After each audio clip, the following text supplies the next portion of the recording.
আসসালামু আলাইকুম everyone, welcome back to my channel Mahima cooking house. কোরবানির কিন্তু আর বেশি দিন বাকি নেই। সো এর জন্য আমি আজকে আপনাদের জন্য তৈরি করে দেখাবো চট্টগ্রামের স্পেশাল মেজবানি মাংস। চট্টগ্রামের স্পেশাল রেসিপি বলার কারণ হচ্ছে এই রেসিপিটা চট্টগ্রামের মানুষেরা অনেক বেশি পছন্দ করে এবং ওইদিকে মানুষেরাই সবচেয়ে বেশি এই রেসিপিটা তৈরি করে। এর জন্যে এর নামকরণ এটা হয়েছে। সো চলুন এত কথা না বাড়িয়ে আমরা আমাদের মূল রেসিপিতে চলে যাই। কিন্তু তার আগে আপনারা যারা আমার চ্যানেলে নতুন এসেছেন কিন্তু এখনও সাবস্ক্রাইব করেননি, তারা অবশ্যই চ্যানেলটি সাবস্ক্রাইব করে পাশে থাকা বেল আইকনটি বাজিয়ে দিবেন এবং একটি লাইক দিয়ে পুরো ভিডিও দেখার জন্য অনুরোধ রইল। সো চলুন এবার শুরু করা যাক। সো ফার্স্টে আমি বলে দিচ্ছি কিভাবে করে আমি এই গরুর মাংসটা মাখিয়ে রেখেছিলাম।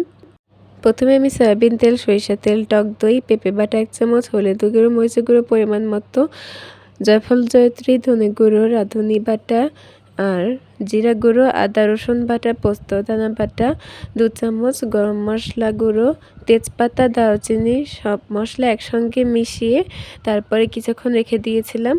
তারপরে এটা পাতিলে তেল, তেজপাতা, এলাচ, দারচিনি, পেঁয়াজ কুচি, লবণ স্বাদ মতো এগুলো দিয়ে একসঙ্গে নেড়েচেড়ে মাখানো মাংস দিয়ে তারপরে কষিয়ে নিচ্ছি। কষিয়ে নিতে নিতে তারপরে কিন্তু আমি এখানে পানি দিয়ে দিয়েছি।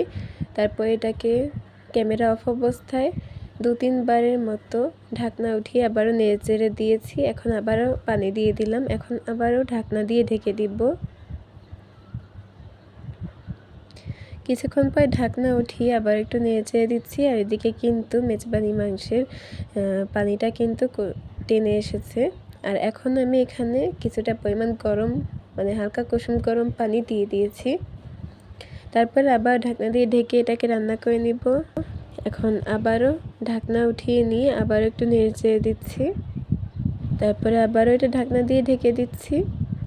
এভাবে রান্না করতে করতে কিন্তু আমার এই মেজবানি মাংসের রেসিপিটা তৈরি হয়ে গেছে। আর দেখতেই পাচ্ছেন কালারটা কতটা সুন্দর হয়েছে। এখন আমি এটা পরিবেশন করে নিব। আর আমি কিন্তু এই মেজবানি মাংসটা পোলাওয়ের সঙ্গে পরিবেশন করেছি। আর আজকে আমি পোলাওয়ের রেসিপিটা দেখালাম না, কারণ আমার চ্যানেলে কিন্তু পোলাওয়ের রেসিপি আরও কয়েকবার দেয়া আছে। এর জন্য আজকে আমি দেখালাম না। আপনারা কিন্তু চাইলে দেখে আসতে পারেন সেখান থেকে। সো আজকের এই মেজবানি মাংসের রেসিপিটা কেমন লেগেছে অবশ্যই কিন্তু কমেন্টে জানাতে ভুলবেন না। আর এই মেজবানি মাংসটা কিন্তু আপনারা এবার কোরবানিতে তৈরি করতে পারবেন। এটা ভাত বা পোলাও যে কোনো কিছুর সঙ্গে কিন্তু খেতে দারুণ মজা হয়। সো আজকের মতো এখানেই আমার ভিডিওটা শেষ করছি।